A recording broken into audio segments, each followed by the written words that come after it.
आप MRI scan के बारे जानते ही होंगे। और क्या आपको पता है एमआरआई स्कैन काम कैसे करता है? आइए देखते हैं इस वीडियो में। चलिए शुरू करते हैं।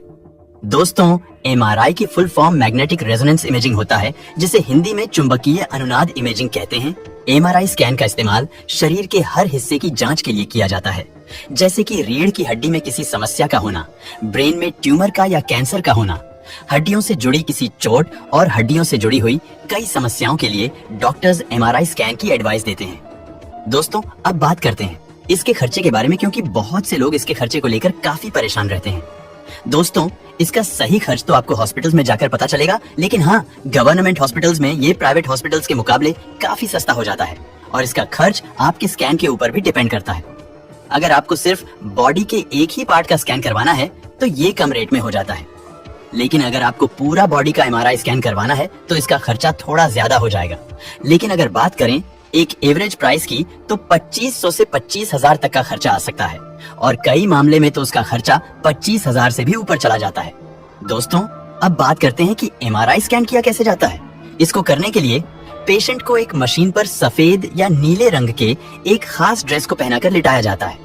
यहाँ अच्छे से ध्यान दिया जाता है कि पेशेंट के जिस हिस्से का एमआरआई स्कैन होने वाला है उसको उसी डायरेक्शन के हिसाब से लिटाया जाए। पेशेंट का एमआरआई होने से पहले उसके शरीर से सारी मेटल की चीजें उतरवा दी जाती है, जैसे कि कड़ा, अंगूठी, चैन आदि। और अगर पेशेंट के शरीर का पहले कोई ऑपरेशन हुआ है और उसमें रॉड डली हुई है या किसी प्रकार की धातु का इस्तेमाल हुआ है, तो इसकी जानकारी उसे एमआरआई स्कैन से पहले देनी चाहिए, क्योंकि स्कैन के समय ये आपके लिए काफी खतरनाक साबित हो सकता है। अब इस प्रक्रिया के बाद पेशेंट को एमआरआई मशीन के अंदर भेजा जाता है। अब मशीन के अंदर लगे बड़े बड़े मैग्नेट और रेडियो वेव्स की मदद से बॉडी के अंदरूनी हिस्सों और अंगों की तस्वीरें निकाली जाती हैं। जब हमारा ये स्कैन होता है तो उसे कंप्यूटर द्वारा ऑपरेट किया जाता है। इस कंप्यूटर को एमआरआई की चुंबकीय तरंग से बचाने के लिए अलग कमरे में रखा जाता है। एमआरआई स्कैन के दौरान हॉस्पिटल्स में पेशेंट को हेडफोन पहनाए जाते हैं, क्योंकि मशीन के अंदर जो तेज आवाज पैदा होती है उससे पेशेंट को किसी प्रकार की घबराहट ना हो। इसी दौरान डॉक्टर्स पेशेंट को कई बार सांस लेने और रोकने के लिए भी कहते हैं। अलग अलग पेशेंट की समस्या पता करने के लिए टाइम थोड़ा आगे पीछे हो सकता है।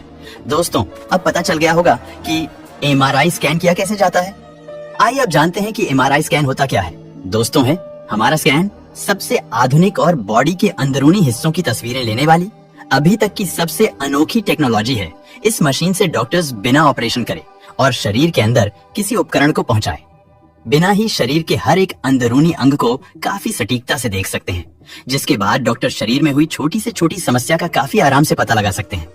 इसी के साथ है हमारा स्कैन बीमारी के इलाज में भी मदद करता है, क्योंकि इससे यह भी पता चल जाता है कि शरीर में इलाज का असर हो रहा है या नहीं, और पेशेंट को जिस बीमारी की दवा दी जा रही है वो दवा उस बीमारी पर कितने अच्छे से असर कर रही है। दोस्तों, अब हम आपको बताते हैं कि इसे करवाते समय कौन सी सावधानियां बरतनी चाहिए। एमआरआई स्कैन करवाने से पहले अगर आप स्वस्थ महसूस नहीं कर रहे हैं तो ये भी आपको अपने डॉक्टर को बताना चाहिए। और मोस्ट इम्पोर्टेंट, एमआरआई स्कैन करवाते समय कई लोगों के दिमाग में कंफ्यूजन पैदा होती है कि इसको करवाने से पहले खाना खाना चाहिए या नहीं। तो आपको बता दें, ये आपके डॉक्टर्स पर निर्भर करता है कि वो क्या कहते हैं। कई केसेस में डॉक्टर्स टेस्ट से 4 घंटे पहले कुछ भी खाने की सलाह नहीं देते, और कई केसेस में डॉक्टर्स एमआरआई स्कैन से पहले ज्यादा पानी पीने की सलाह देते हैं। लेकिन ये सब पेशेंट की बीमारी और डॉक्टर्स पर डिपेंड करता है।